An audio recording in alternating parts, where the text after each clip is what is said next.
Hi, welcome to episode 6 of Meat and Poison, coming to you from the Funky Deli in Düsseldorf. It's the 8th of August, and I'm Matt. And I'm Andy.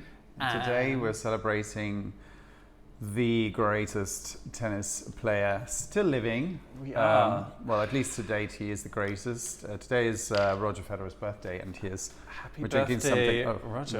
No How do you labels. say happy birthday in Swiss German? Do you know?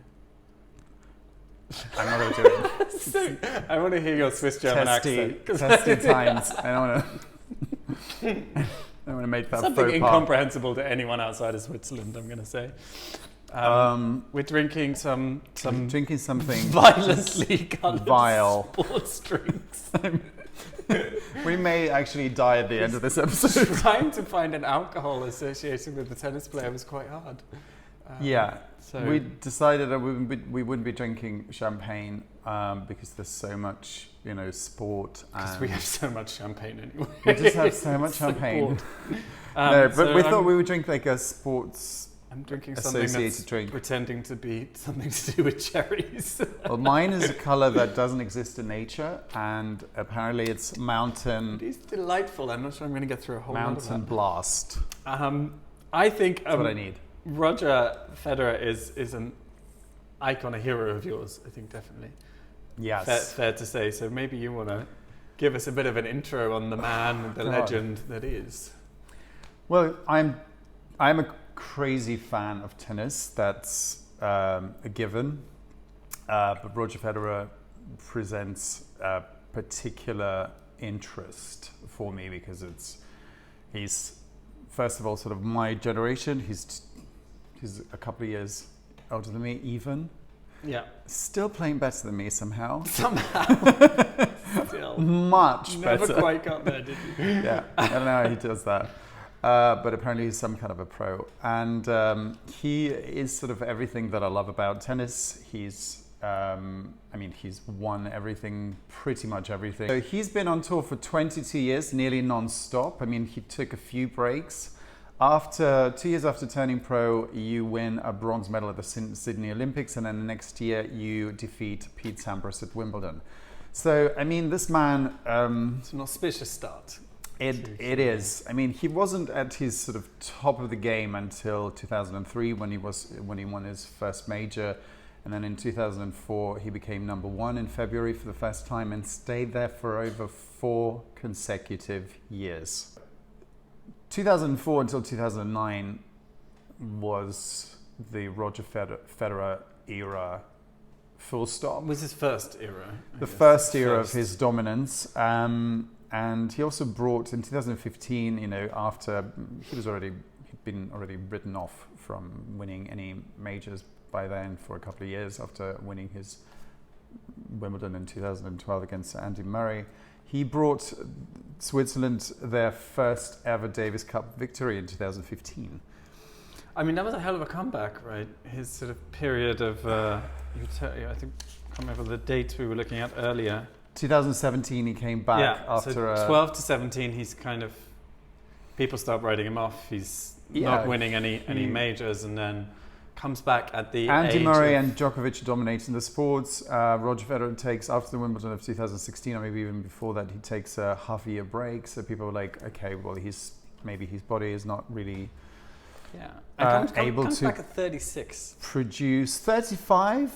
But it's the year that he was turning 36, and in that year he wins his 18th and 19th Grand Slam titles, the first Australian Open and then Wimbledon. And Wimbledon 2018, I'm sorry, without losing a set. So he's not just subjectively, he is factually the greatest tennis player that's ever the only laurel that he doesn't have to his name so far is he has no gold singles medal for Olympics. In singles for Olympics. He's got in doubles failure. Major failure. I think that it chaps his ass every night he goes to bed. He got the doubles though in Beijing, right? Doubles, and well, he's got a silver for singles in London as well, but he's got doubles gold in Beijing, I think, with Wawrinka. But that's one thing I found interesting in doing the research for this, because I am a fan of tennis, certainly not to the extent that you are, but I had to do quite a lot, or I was trying to do a lot of research on Roger. And it's very hard to find personal stuff. I mean, let alone dirt, because there just isn't any. But it's very hard to find personal stuff. I found, a couple of kind of biographies about his life, but it's a very standard, was born here, grew up here, went here. Yeah. There's no, and it seems to be kind of true of tennis in general, that the journalism around it, the reporting around it, is really focused on the game. And it doesn't seem to be so much of this huge interest in their private lives, as opposed to when you look at football in England particularly, it's all about their wives as well and who's done what. The reporting, the news stories is just about their games. The image of tennis seems to be very clean. Yeah. But you think perhaps falsely? Well, I mean, I'm not buying the fact that, pretty much the only hairy and kind of dirty, if we can even call it dirty stuff, now is happening with maybe 2 or 3 players, and they all come from Australia and they just really don't give a fuck, basically. And the press love that. The public loves that because they're bringing, this old-timey kind of interest of, players kind of losing their temper and being nasty at press conferences. But the top of the league, well behaved, everything's clean, they all have wives and children, they all live simple lives, none of them ever goes to any clubs, none of them is gay, and everything just seems like, to me, I get it. I mean, the majority of them will be that way. I'm maybe even on board with that, but I just don't buy that every single one of them is that clean. Because we have that story with Tiger Woods. He was one of the cleanest players in the world. Took a long time to come out, right?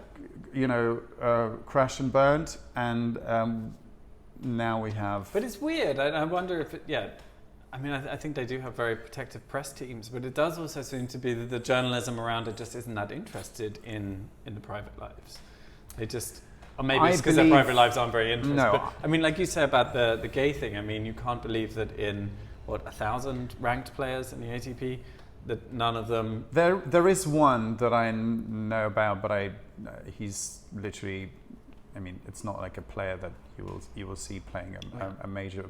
And very rarely do female players come out, and to their detriment. I mean, we're talking about Navratilova. I can never get her name out properly.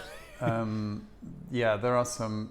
I mean, Andy Murray was actually a great advocate when he took Amélie Mauresmo as his coach, who is a female player and an openly gay player.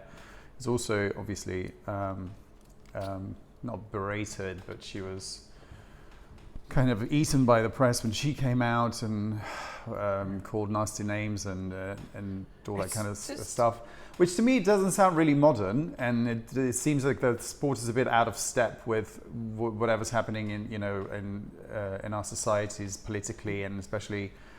But I think that because that sport is played in so many different countries, where think about Doha and Qatar and China, and so they still need to sell the tickets and still need to sell stadiums and be able to be sponsored by these huge deals, and maybe in countries that don't necessarily support that. I mean, it's such an awful thing. It's like with the Sochi Olympics, Winter Olympics. Let's not dwell on that. It's going to be a Sochi Olympics 2-hour-long episode. Matt doesn't recognize Winter Olympics because I do recognize it. I'm sorry. He just thinks it's basically like an add-on. In England, they were always referred to as the Winter Olympics, and you took umbrage with the fact that I referred to them as the Winter Olympics. Okay, let's not dwell on that. That's a different topic. Okay. No, but it's dreadful that these gay athletes have to make choices to, well, do I try and reach the pinnacle of my career by going to these Olympics, or do I take a political stand and say, well, I'm not going to go to a country that vilifies homosexuals? And I think actually a lot of them were right to take the choice to still go and say, well, Olympics should be removed from politics. I wouldn't berate any of them for not making a stand, because you're kind of almost kicking yourself in... shooting yourself in the knee. Yeah. shooting yourself in the foot. That's the phrase. In the foot. Because you're never going to be able to achieve. I'm becoming more and more German. You're never going to get to compete at that highest level. But it's unbelievable, this homophobia that seems to be disappearing around suddenly Western Europe remains in sport. That there's still this taboo around it, and it's kind of crazy. And it seems to come down to, well, we all got naked in the locker room together, and it's just like, well, yeah. Buy a shower curtain. Like, I wanted to ask you quickly on tennis, because it's a surprise question. I am. For you, you've come so to the right place. No, I think you're probably as similarly impressed and interested by Steffi Graf as you are by Roger Federer. Yes, another icon of mine. Could you choose one above the other in terms of their greatness? Well, it's like Sophie's choice. Why are you doing this to me? This wasn't planned. Well, no, because I think it moves Not on to our next theme that we did want to talk about, which was the differences between Germany and Switzerland. And, that's a good one. Steffi is that image of German. I'm going to use the word fleißig because I can't think of, but dedication and whatever. And Roger is dedicated, but has that, as you've said before, never breaks a sweat. A very effortless, cool image. You think that's as opposed Swiss? to Steffi? I don't think you would call Steffi effortless. Steffi is effortless. Steffi's very effortless. Yeah? She's like a dancer on court because of her movement. Okay. But she's much more intense. Yeah, I mean, much you can more see. Yeah, she's not like a cool. Like Federer, he's sort of like, he's effortless and elegant in every aspect of the game, be it a press conference. Steffi hated journalists. She just wanted, like, she played like she had a plane to catch. She literally just was there to do a job. And remember my favorite thing about her when she was asked, I think she was playing somewhere, I don't remember, but somewhere outside Germany, when somebody shouted, also a very middle-aged man in the audience who shouted, "Smile, Steffi." Because she wasn't, I mean, obviously she was bloody working on court, and she stopped her serving motion, and she didn't see him, but she, that to me kind of also represents sometimes German culture. This is on court? This is on court, just during. That's unbelievable. Yeah, and then she shouted back, "Shall I smile or shall I play?" Which to me is like, I'm sorry, I'm at work. But what? Oh. I know you're watching a show, but I'm actually here to. This is how I earn my money. It's hard to really choose between the two because I'm not going to get engaged in the debate between who would win, Roger or Steffi. Obviously, two different eras, and we're not comparing male and female tennis players. It's just different sports. But Steffi has won, to be honest with you, more than Roger. But that's not to say that his record is somehow overshadowed by hers. I mean, in his era, to have won what he has won is absolutely unbelievable. He was surrounded. He started when Pete Sampras was still playing, and he's now playing together with the guys like Nadal and Djokovic. But these, to get onto the cultural side of it, these images of Steffi and Roger, do you think that's representative of differences between Switzerland and Germany, or do you think they're just different people? And Steffi to me is very German. I would agree with that. I adore her she's very like humble. I like the word bescheiden in German, so she's very modest. She's not, she doesn't, she's not shouty. She's not like imagey. She was all about, okay, this is my job. She also came from Baden-Württemberg, which is a state in Germany, which is all very about like, roll up your sleeves and that's get down. kind of. It's a very grounded. Yeah. It's where Mercedes comes from, Porsche comes from. It's kind of a very industrious region.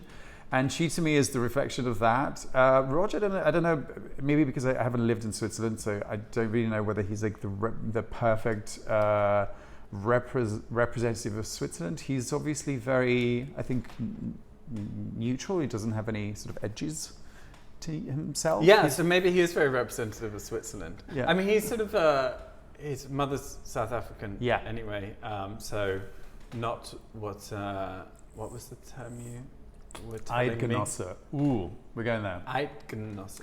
Yeah, Eidgenosse is a word that the Swiss use for a particular group of a Swiss society that have been there.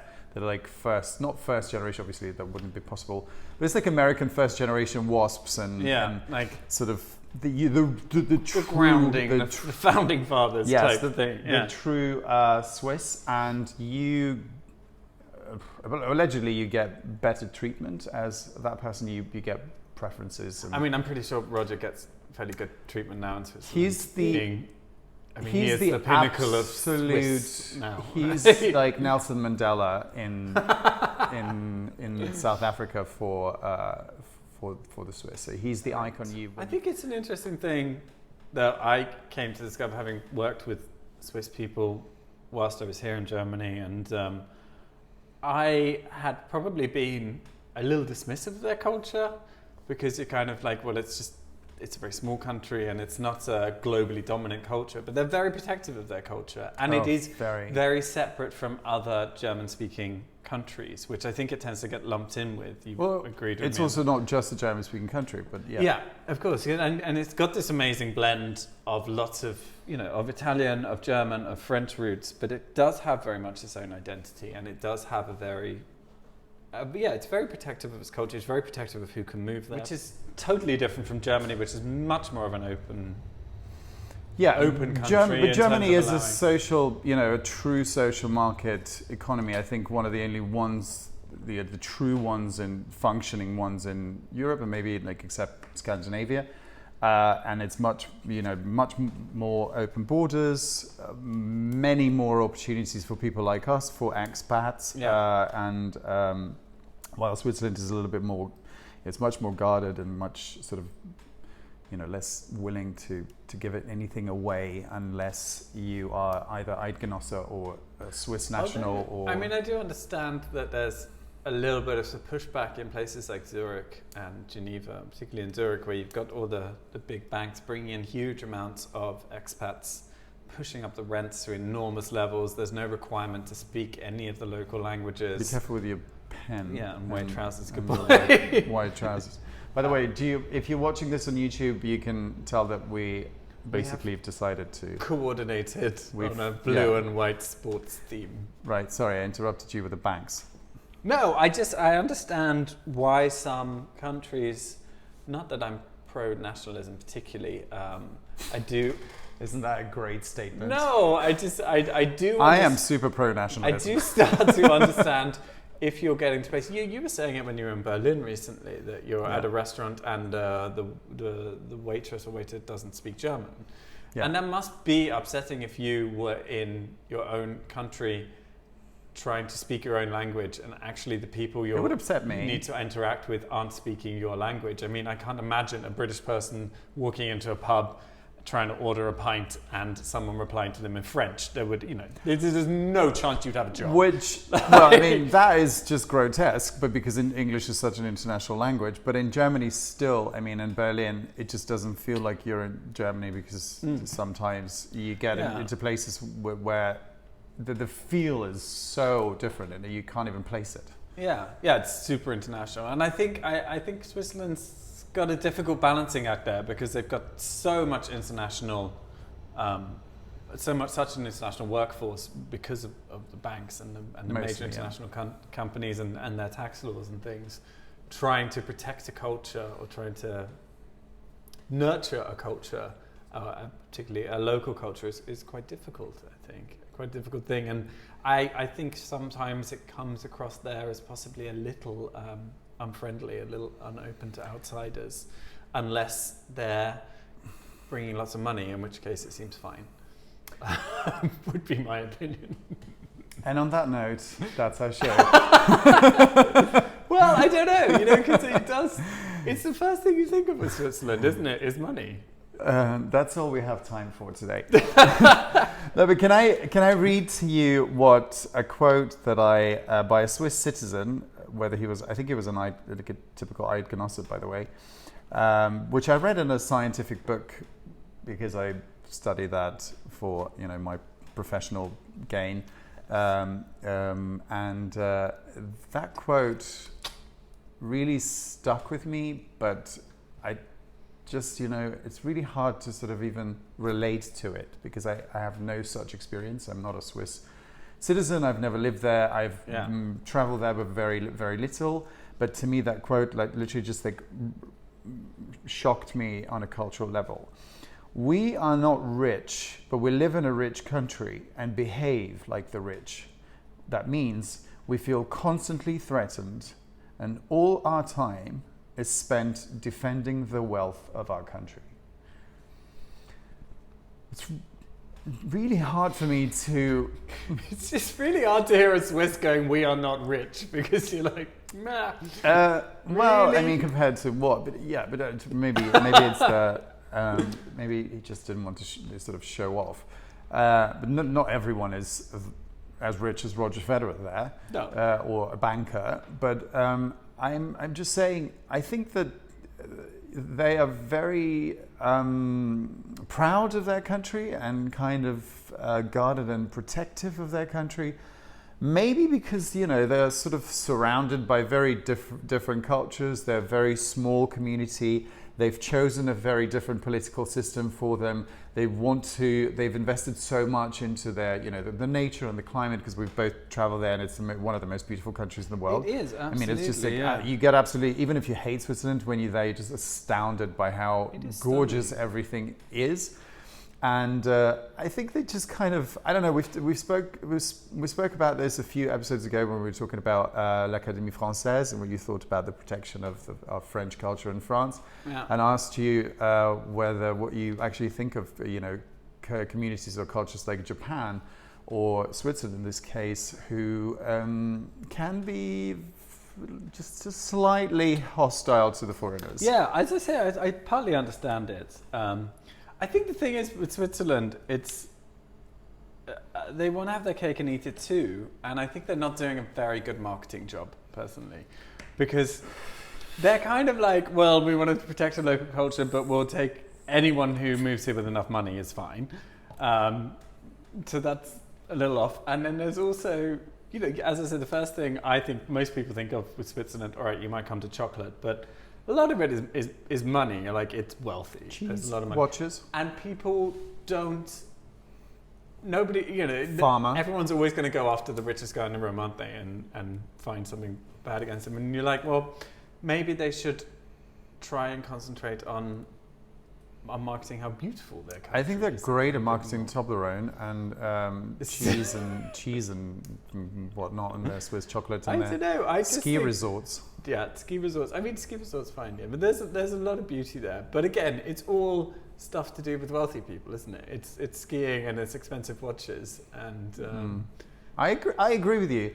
It's like a jewelry box. I don't see Switzerland kind of trumpeting their international aid funds and their work for taking in refugees and things like that. So I don't think they're doing. No, that would be very anti-Swiss. They would just great job kill each other on the street, pulling on my heartstrings. Personally, I don't.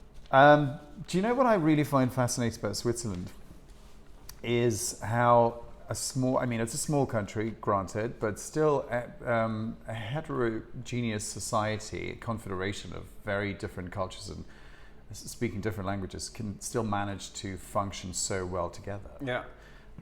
I think it's quite admirable. It's impressive. It's absolutely impressive. I know of countries united by a common language who I think still very much. Yeah. That's true. No, and I think you've said before there's a Federer is kind of a unifying force as well in Switzerland. I think it unites the whole country when he's playing. I was wondering when researching and stuff, the rivalry between him and particularly Nadal seems to have sort of helped his story. I mean, for sure, I think it helped his game. But I think this rivalry, that it's important in the story of great people, of great sportsmen, great musicians or whatever. If they're just great on their own, there never seems to be the interest. I think it's kind of the Nadal. There was an interview I was watching, or a documentary I was listening to that said Nadal coming along kind of saved tennis because Federer was dominating so completely that there was no interest anymore because there was no kind of question on whether he was going to win. And I think... Do you know that Nadal is actually a righty? Is he? So he learned to play. He was taught specifically to win against Roger Federer and make matches with him uncomfortable to play with a left hand. That's so interesting. Yeah. So he writes with everything he does. That's an amazing thing to learn. I would never be able to do that. So these guys, Djokovic and Nadal, maybe even Andy, trust me, back in the day when they were training, they were training to beat. Yeah, I guess that's always the danger of being the top, aren't they? Because you're the one you want to be being aimed at. Yeah. So what about meat and poison? What's with you? Well, we haven't talked about his foundation, the Roger Federer Foundation, which he started when that you meet. That's my meat for sure, because he started it. 16 years ago. Really early on in his career, and his driving force of earning the money that he has been to put money into this foundation that works a lot in South Africa. His mother's South African, with children to give them opportunities for schooling and with a lot of people in townships and to just give better opportunities to children. And I think it's a fabulous thing, and he's kind of ended up bringing in loads of different tennis players have helped him with it, and it seems to be what he wants to be known for, his philanthropy, and it's a really, it makes you like him even more. He's just a lovely guy. True. Genuinely. It is. He's very sympa. Very sympa. The only poison I could find about him was I really hate the ponytail he used to wear. I think he would agree with He'd that. probably agree with that, but very hard to find poison about him. But what's your meat and poison? Well, my meat, because I admire him primarily for his game, and for what he has achieved as an athlete. I think he's one of the very few guys, because a lot of some are shot makers and some even have better ground strokes, but probably his serve is really great and his net play is great, but the other shots, I know other tennis players who are not at the top who have better forehands or backhands, but his sense of the game is just non-pareil.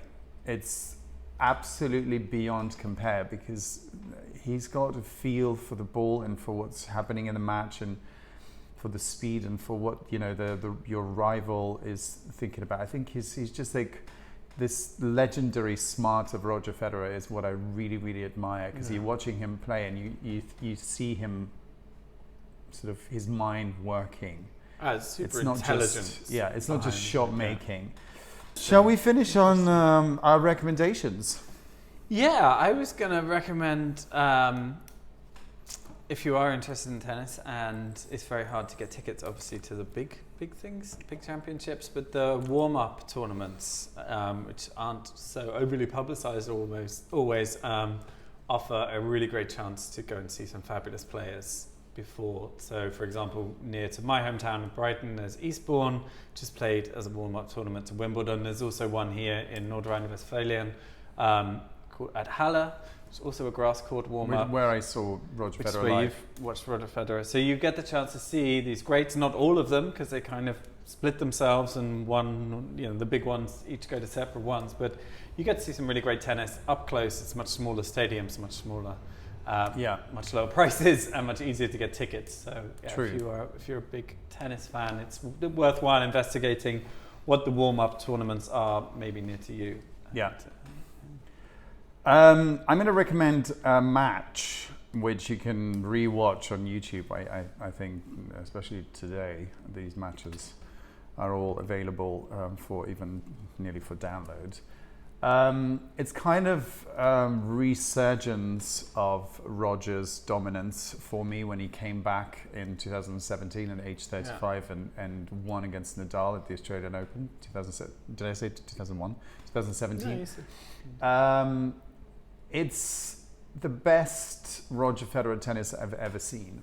And to imagine that the man was 35 after a break, so he had no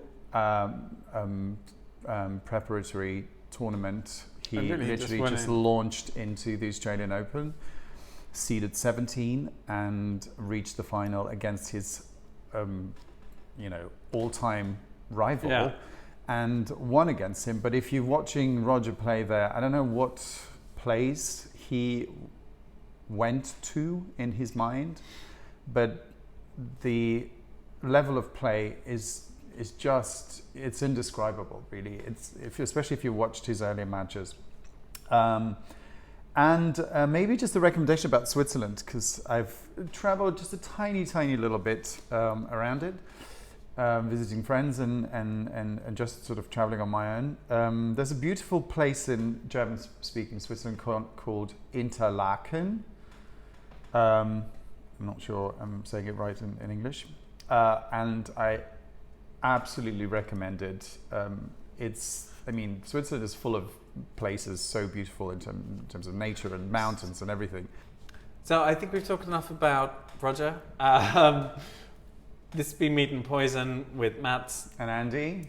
And next time we come to you on the 16th of August on the birthday of Madonna. He's laughing because we promise you this is going to be a controversial one and maybe even a loud one. Favorite person in the world. Because we disagree on a fair few points when it comes to this singer, actress, dancer, children's book authoress. I feel like most of those things should be in Don't give too much away. Don't give too much away. We'll keep it to ourselves. We can't wait to have you back. Celebrate with you. Yeah, exactly. So this has been Meat and Poison. Thank you very much. Yeah. And we're looking forward. See you next time. To the next time. Bye. Goodbye.